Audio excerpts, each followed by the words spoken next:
Olá, caro ouvinte, tudo bem? Aqui é o canal Alimente a Mente e no podcast de hoje falaremos sobre dietas restritivas e saúde mental. Onde está o risco? Esse podcast é uma atividade extensionista intitulada Nutri Junior USP, transformando conhecimento em ação, estratégias de educação nutricional e saúde para a comunidade. Bom, como eu já falei previamente, o tema do nosso podcast é dietas restritivas e saúde mental. Onde está o risco? Queria começar o podcast com uma indagação. Você já começou uma dieta e percebeu que ficou mais irritado, ansioso, ou até pensando mais em comida o tempo todo? Isso é mais comum do que parece. E, bom, é justamente isso que a gente vai tratar hoje. Dietas restritivas e saúde mental. Será que toda dieta faz mal? Ou será que o problema não está exatamente na restrição em si? Eu sou a Beatriz Teles, estudante de nutrição. E hoje a gente vai entender o que a ciência realmente diz sobre onde está o risco. Para começar, é importante entender que nem toda restrição é igual. E isso muda completamente a nossa discussão daqui para frente. Quando a gente fala de dieta, geralmente estamos falando de um plano alimentar com algum objetivo, como emagrecimento ou saúde. Já a restrição alimentar é mais uma intenção. Então, vai ser aquele esforço de se controlar o que vai se comer. E a restrição calórica vai ser quando, de fato, ocorrer uma redução de calorias ingeridas. Às vezes, essa diferença parece meio óbvia, mas ela vai ser muito importante daqui para frente, porque durante muito tempo, a ciência tratou tudo isso como a mesma coisa. E daí surgiu essa ideia de que qualquer doença poderia desencadear transtornos alimentares. Só que, atualmente, a gente já viu que essa relação não é tão direta assim. Ela é muito mais complexa. Tudo bem. Vamos olhar primeiramente para o nosso corpo.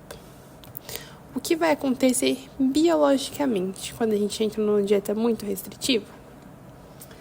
O nosso corpo interpreta isso como uma ameaça, como um sinal de fome e vai ativar mecanismos de sobrevivência.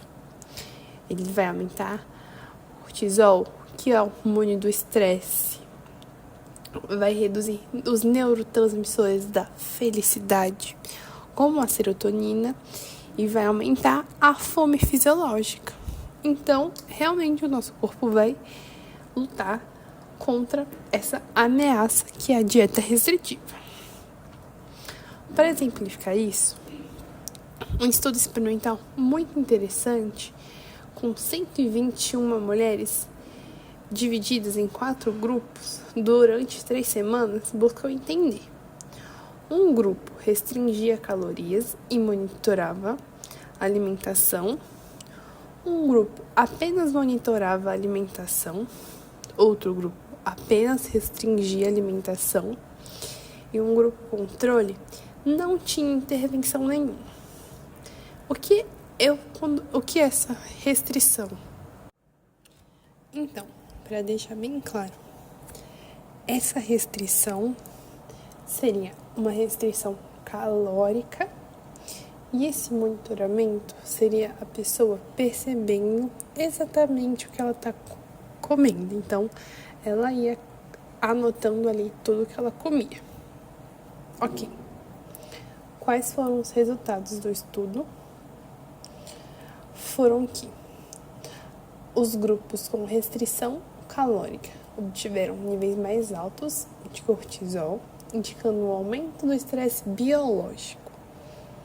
Já o monitoramento da alimentação, então, contar calorias, registrar os alimentos, aumentou o estresse psicológico percebido. Ou seja, pontos diferentes da dieta geraram tipos diferentes de estresse. Um detalhe muito mais importante: muitas pessoas estavam com cortisol alto, mas não percebiam que estavam estressadas. Isso mostra que o corpo pode estar sofrendo um impacto mesmo quando a pessoa acha que está tudo certo. Isso vai nos ajudar a entender sintomas como irritabilidade, cansaço e ansiedade durante dietas muito restritivas. Bom, agora que nós já entendemos os mecanismos biológicos da restrição, vamos falar um pouquinho do lado psicológico, porque a restrição alimentar não mexe só com o corpo. Ela muda a forma como a gente se relaciona com a comida.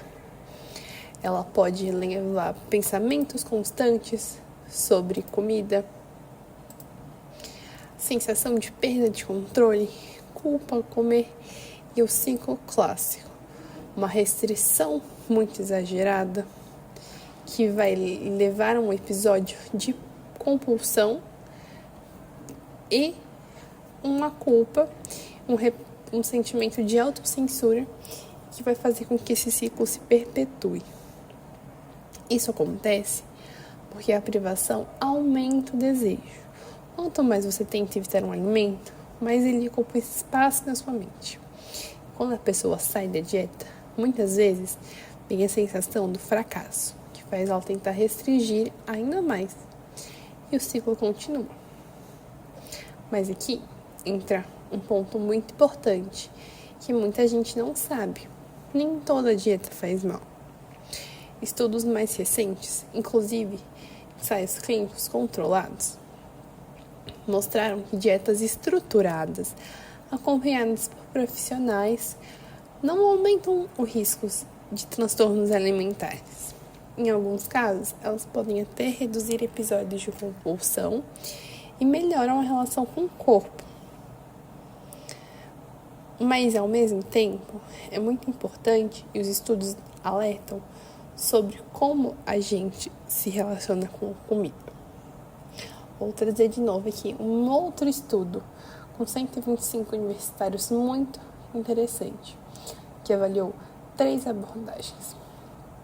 A restrição alimentar, que é o controle externo da ingestão calórica, a alimentação intuitiva, então, uma alimentação baseada em responder aos sinais internos de fome e saciedade, então, que vai reduzir aquela sensação de privação e desregulamentação alimentar, e a alimentação consciente. Os resultados foram muito claros. Pessoas com maior IMC apresentaram um padrão maior de restrição alimentar. O IMC, importante frisar, é o nosso índice de massa corporal, que avalia o peso e a altura do indivíduo. E as pessoas com padrões alimentares de restrição apresentaram também comportamentos alimentares desordenados.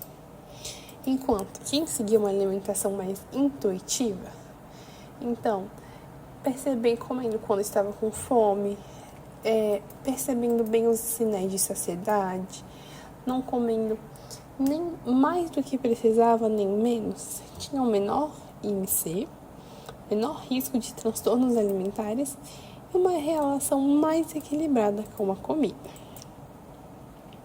Ou seja, gente, a restrição alimentar e a alimentação intuitiva pareceram atuar em direções opostas nesse estudo. Enquanto a restrição estava muito associada a uma relação mais rígida, baseada em controle externo, a alimentação intuitiva se baseou mais em sinais internos, como a fome e a saciedade, e reduziu essa sensação de privação. O problema, então, não seria comer menos, mas como a restrição é feita. Bom, a nossa pergunta central foi: onde está o risco? Nem todo mundo reage da mesma forma a uma dieta. Algumas pessoas vão ser mais vulneráveis aos efeitos negativos. Então, indivíduos com históricos de transtornos alimentares, pessoas com muita insatisfação corporal, indivíduos com histórico de ansiedade ou depressão, ou indivíduos que estão muito expostos à cultura do corpo perfeito, principalmente nas mídias sociais. Além disso, os adolescentes e os jovens são especialmente mais sensíveis, porque eles estão formando uma relação com o corpo e com a comida. Outro ponto. Muitas vezes, a restrição alimentar não é a causa. Ela pode ser consequência de uma relação já desregulada com a alimentação. Então, Bia, eu entendi tudo que você falou até agora. Mas onde está o risco? O risco não está simplesmente em fazer dieta. Ele está na forma como essa dieta é feita, no contexto em que ela acontece e na pessoa que está fazendo. O risco está em restrições extremas, falta de acompanhamento, uma relação ruim com uma comida e vulnerabilidades individuais. Talvez a pergunta não seja dieta faz mal, mas sim como, por quê e para que essa dieta está sendo feita. Porque cuidar da alimentação não deveria significar sofrimento. Saúde também é ter uma relação equilibrada com a comida e com o próprio corpo. Bom, pessoal, se vocês gostaram desse episódio, compartilhe com alguém que precise ouvir isso e fique de olho no canal, porque muito conteúdo legal está por vir. Até a próxima!